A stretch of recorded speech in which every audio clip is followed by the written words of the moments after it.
Provinciale staten willen nieuwe berekeningen van Zandijk-tracés. Het is vrijdag 5 februari. Dit is Zeeland Nu. Discussies over uitkopen van omwonenden. Thuiszorg wil sneller aan de beurt zijn. En zet je maar schrap voor komend weekend. Goedenavond. Het wordt een van de gevaarlijkste wegen van Zeeland genoemd. De smalle, kronkelige Zandijk bij Ierseke. Een nieuwe weg dwars door de polder was te duur en dus werd gekozen voor een opknapbeurt van de dijk. Maar ingenieur Wim van der Linden rekende in opdracht van bewoners en bedrijven de cijfers nog eens uit. En hij stelt dat de opknapbeurt ongeveer net zo duur is als een nieuwe weg.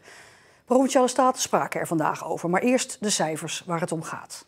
Wim van der Linden berekende voor de provincie grote projecten als de Oosterscheldekering, de Westerschelde-tunnel en recent onder meer de Traktaatweg. Volgens de provincie kost de verbreding van de Zandijk 59 miljoen. Maar volgens Van der Linden is dat minstens 11 miljoen meer. Dan hebben we het over het verleggen van kabels en leidingen. We hebben het over de verzering.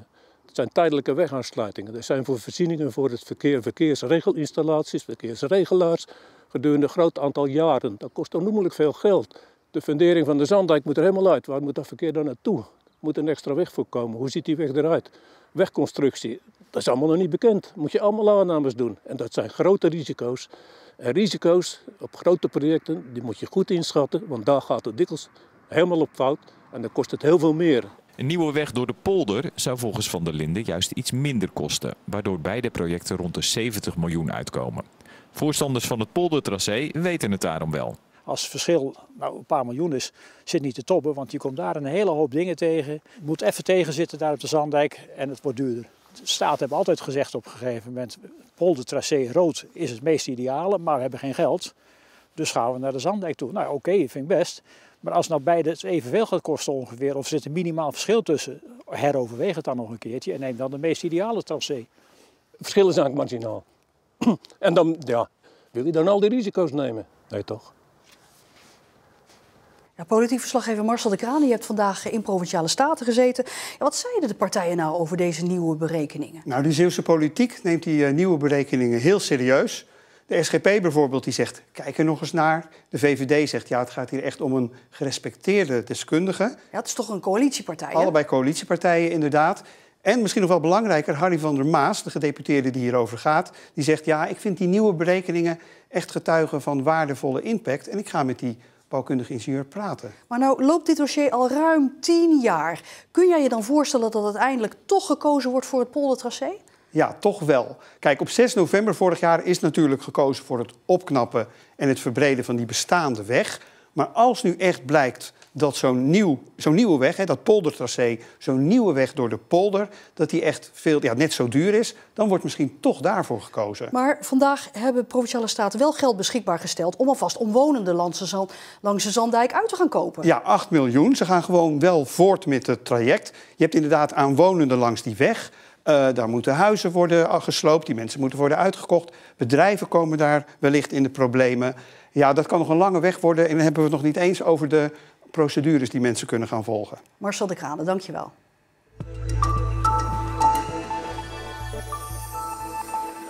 Medewerkers in de thuiszorg voerden vandaag actie in Heinkensand. Ze vinden dat ze te laat gevaccineerd worden.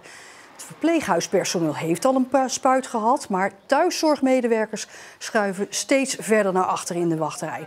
En daarom voerden ze actie op de parkeerplaats van woonzorgcentrum Dijkstede. Met slogans als wij zijn geen spuit 11 en onze accu's zijn bijna leeg. Want het water staat aan de lippen. Je merkt in de thuiszorg dat de roosters niet altijd meer goed rondkomen, dat de planning het heel erg druk heeft. Dus die accu's beginnen leeg te raken. Je merkt het aan collega's, het ziekteverzuim neemt toe. Dus het is echt heel belangrijk. En of deze actie van de thuiszorgmedewerkers ook echt effect heeft, dat zal de komende weken moeten blijken. Het Rode Kruis gaat ouderen helpen om bij vaccinatielocaties te komen. Dat doen ze als ouderen niet zelfstandig kunnen gaan en er ook geen hulp van familie of vrienden is. Mevrouw Koggen uit Middelburg was vandaag de eerste en zij is blij met de service. Ja, dat is natuurlijk super geweldig. Ik bedoel, ik kan me nog redelijk goed redden, maar mensen die zich minder goed kunnen redden, die minder mobiel zijn, is dit natuurlijk een super uitkomst. Geweldig. Compliment. Mensen moeten zelf contact opnemen met het Rode Kruis als ze van de dienst gebruik willen maken. En de verwachting is dat het druk gaat worden. Er zijn heel veel mensen, ook van mijn huisarts hoorde ik dat die toch zonder vervoer zitten en er niet weten hoe ze in Goes moeten komen. En inmiddels heeft mevrouw Kochen haar eerste vaccinatie gehad in Goes. Basisscholen zijn volop bezig om ervoor te zorgen zodat ze maandag weer kunnen openen. Maar er zijn een hoop ingewikkelde coronarichtlijnen. Het aanscherpen van hygiëneregels, gaat het over handen wassen, tafel schoonmaken en het werken in kleine groepjes. Dat is wel nieuw. Bijvoorbeeld in groep 7, 8, normaal zijn dat tafelgroepjes van 5, 6 kinderen en dat worden nu duo's. En het werk wat ze doen en de opdrachten die ze doen, die maken ze alleen of die doen ze in tweetallen. En die groepjes mengen we ook niet meer. Dat mocht er een uitbraak zijn, de GGD bij bron- en contactonderzoek kan zien of de hele klas thuis moet blijven in quarantaine of dat het misschien een deel is. En hoe dat in de praktijk zal gaan? We hebben best ruime lokalen, dus ja, ik voorzie daar niet echt heel veel problemen. En dan is het maandag gewoon feest dat de school weer open mag en dat we alle kinderen gewoon weer mogen zien. En gewoon weer eigenlijk ook een beetje zoals het hoort. Vanmiddag is bekendgemaakt dat ook basisschool Sint-Antonius in Oud-Vossemeer volgende week open gaat. De overkoepelende West-Brabantse schoolorganisatie waar Sint-Antonius onder valt, wilde haar basisscholen eerder niet openen. Maar na overleg met het ministerie van Onderwijs gaat de school toch open. En dat gebeurt wel pas aanstaande woensdag vanwege de benodigde voorbereidingen. Alle andere Zeeuwse basisscholen die gaan maandag al open.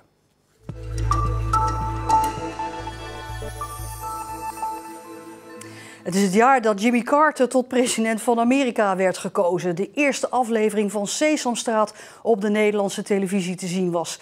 1976, het jaar dat Pieter van Belle voorzitter werd van Marathon Basketbal in Vlissingen. Die functie heeft hij nog altijd en daarmee is hij de langstzittende voorzitter van een sportvereniging in Zeeland. De zaal is leeg, het scorebord uit en de tribunes zijn afgezet.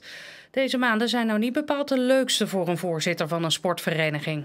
Nee, we zien meestal een driftige, volle zaal. Dat is mooier om te zien. Drukte in de zaal, zo is het altijd geweest. Al sinds eind jaren 60, als Pieter van Belle bij Marathon gaat basketballen. Een paar jaar later vraagt zijn zwager hem of het voorzitterschap niet iets voor hem is. En dan stap je daarin zonder te weten hoe lang dat gaat duren. Ja. Had u kunnen bedenken dat u zo'n 45 jaar voorzitter zou zijn? Nee, dat denk je niet van tevoren bijna. Dat gebeurt en dat komt over je heen. En je probeert altijd in die tijd een goed bestuur rond te breien. Zodat die vereniging toch door kan gaan. Ja, en door ging het. In de 45 jaar die Van Belle nu voorzitter is er wel het een en het ander veranderd. Bij Marathon kon je vroeger bijvoorbeeld allerlei sporten doen. Nu is het vooral basketbal. En ook de sport zelf is veranderd in Zeeland. In de jaren 80 waren er veel meer basketbalclubs in Zeeland. Maar ja, dus op Algatje, het is gewoon 4, 5, 6 clubs. En ook verenigingen dus aan de overkant, aan Zeeuws-Vlaanderen. En ook in Beverlanden waren dus veel meer clubs om tegen te spelen. Dus het werd echt, in Zeeland werd de competitie gespeeld. En nu zie je dus dat er dus gespeeld wordt tegen clubs uit Zuid-Holland en uit Brabant. Voorzitter zijn blijft hoe dan ook mooi voor Pieter van Belle, net als het spelletje zelf. Nou ligt de sport al een tijdje stil, maar kan u het nog? Nou, in 3 of 4 maanden, 3 maanden juist wel geleden. Maar ja, een leupje, dat lukt altijd nog natuurlijk.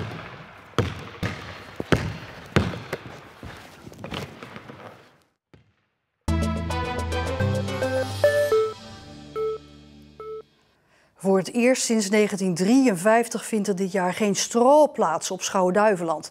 Ja, vanwege corona hebben de 6 dorpen waar het evenement jaarlijks wordt gehouden de stro afgelast. Voor familie Van de Velde uit Noordwelle is dat een teleurstelling omdat het hele gezin al jaren nauw betrokken is bij de stro op het eiland. Ik rij zeker al 30 jaar mee. We zijn in 86 getrouwd. Ik ben op het dorp op Hellemeter komen wonen en hebben er 3 jaar aangekeken. Hoe dat ging, dat feest, en de kriebels gingen groeien en dat ben ik mee gaan doen eigenlijk. Op die manier ben ik erbij gekomen. Nou, als kind heb ik dat al meegemaakt, ben ik ermee opgegroeid. Ik hoorde dat tot een van mijn 4 hoogtepunten uit mijn levensjaren, zeg maar, wat ik ieder jaar meemaakte. En ja, op de duur ging dat, nadat ik al vanaf mijn 4e paardrij gaat, dat kriebelen om ook mee te gaan rijden. Wat betekent stro voor jou? Ja, eigenlijk een gezellig rondje rijden. Maar vanuit outsider is natuurlijk wel dat je de kwade geesten uit de benen wast. Dus het is eigenlijk een beetje een combinatie van. Maar vooral gewoon lekker een rondje over het strand en gezellig samen zijn met elkaar. Straw betekent een dorpsfeest. Na een lange winterperiode komt het voorjaar tegemoet, het zonnetje erbij. En dat is eigenlijk wel een dorpsfeest, ja. En dat gaat nu voor het eerst in 68 jaar niet door.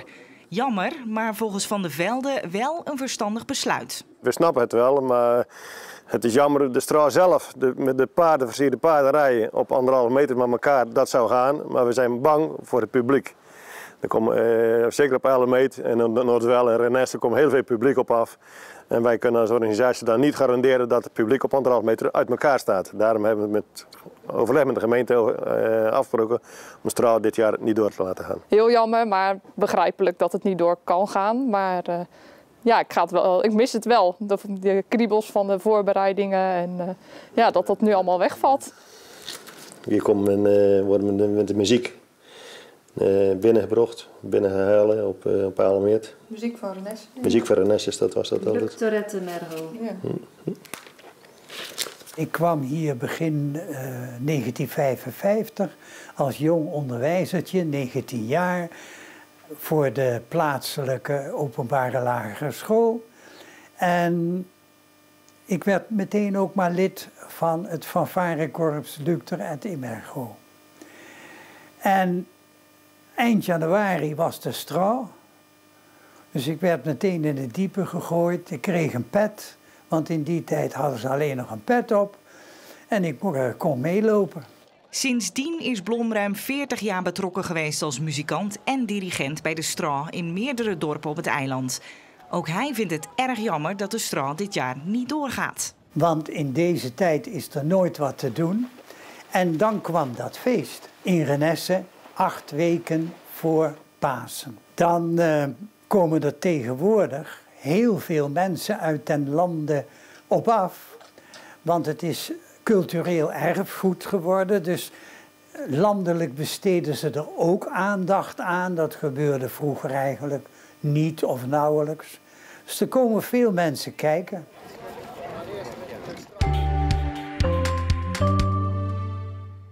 Vandaag bleef het op veel plaatsen droog en met 9 à 10 graden was het eigenlijk best nog wel zacht. Maar dit weekend is het prijs kou en sneeuw. Weerman Jules Gennaert, die weet wanneer we kunnen gaan sleeën. Nou, ik denk vanaf zondagmiddag, hè, dan zullen de kinderen op de slee wel naar beneden te komen. Als je nog een slee hebt, het gaat niet heel hard sneeuwen. Ook geen 20 of 30 centimeter, dan kom je natuurlijk echt in de problemen. Dan krijg je wel sneeuw vanaf zondagnacht. En zondag overdag zijn er ook flinke winterse buien, waarvan de meeste met sneeuw. En ik denk totaal tot zondagavond 5 tot 10 centimeter op veel plaatsen, dat kan wel. Vanaf wanneer kunnen de schaatsen uit het vet? Nou, ik denk vanaf woensdag op de kleinere banen. En als het een beetje mee zit, vriezen tot eind van de week. Nou, dan zouden de kanalen ook wel eens dik genoeg met ijs kunnen liggen om erop te schaatsen. Ik heb er zin in. Ik ook. En straks een uitgebreide weerbericht van Jules Gennaert. Morgen dan weer een Nieuwe Zeeland Nu en dan ook met het weekoverzicht. Alvast een fijn weekend.